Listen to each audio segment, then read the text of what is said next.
Bonjour bien-aimés frères et sœurs, que le Seigneur nous bénisse. Nous bénissons le nom de l'Éternel. Ce matin, nous disons sainteté à l'Éternel. L'univers tout entier est l'ouvrage de ses mains. Son amour n'a pas de fin, sa grâce n'a pas de limite.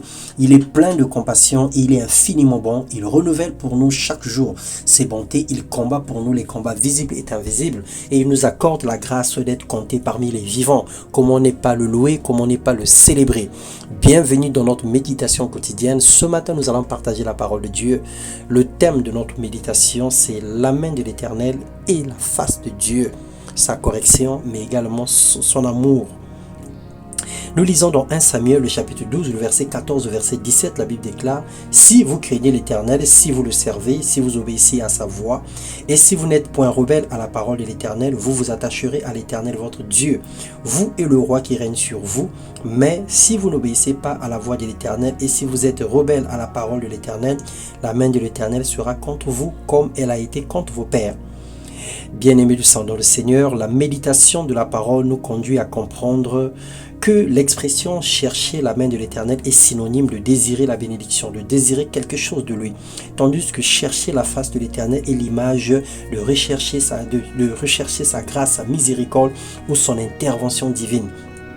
Plusieurs aujourd'hui recherchent plus la main de Dieu, recherchent plus la bénédiction, recherchent plus le matériel, mais ne désirent pas la face de Dieu. Ça veut dire qu'ils ne vont pas dans la présence de l'Éternel pour se repentir, pour implorer sa miséricorde, demander sa sécurité et sa protection.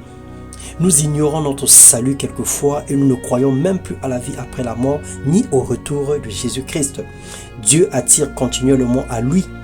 Dieu nous attire continuellement à lui pour le connaître, pour l'aimer, pour l'adorer et pour être rempli dans sa présence.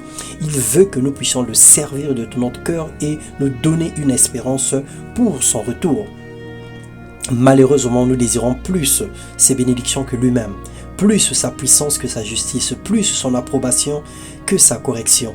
Et quand les choses vont très mal dans notre vie, nous disons que l'Éternel ne nous écoute pas, l'Éternel ne répond pas ou encore l'Éternel Dieu n'existe pas.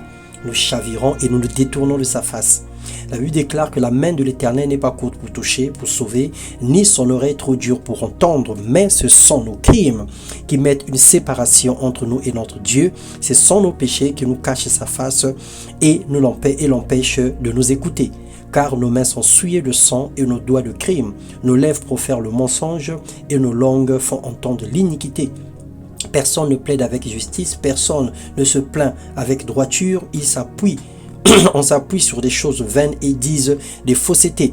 On conçoive le mal et enfante le crime. Ésaïe 59, le verset 1 au verset 4. Certes qu'il fait pleuvoir sur les bons et sur les mauvais, mais un homme attaché à Dieu est docile et mange toujours les meilleures productions du pays. Et celui qui aime Dieu ne craint pas de rechercher sa face continuellement parce que c'est pour son bien, c'est pour se préparer, pour préparer son éternité que nous avons besoin de nous repentir régulièrement, de demander pardon à Dieu et de demander sa correction. L'Éternel, dans sa justice, il fait la différence entre ceux qui le servent et ceux qui ne le servent pas, entre ceux qui le recherchent et ceux qui ne le recherchent pas, entre ceux qui s'attachent à lui et ceux qui ne s'attachent pas à lui. Alors que Dieu te fortifie, qu'il te garde fidèle à lui, continue à chercher la face de l'Éternel autant que tu cherches sa main et sa bénédiction.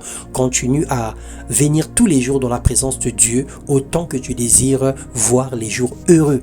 Que Dieu nous bénisse et nous accorde la longévité, qu'il bénisse nos projets, qu'il bénisse nos familles, et qu'il soit au centre de tout ce que nous allons accomplir dans le nom puissant de Jésus-Christ. Amen.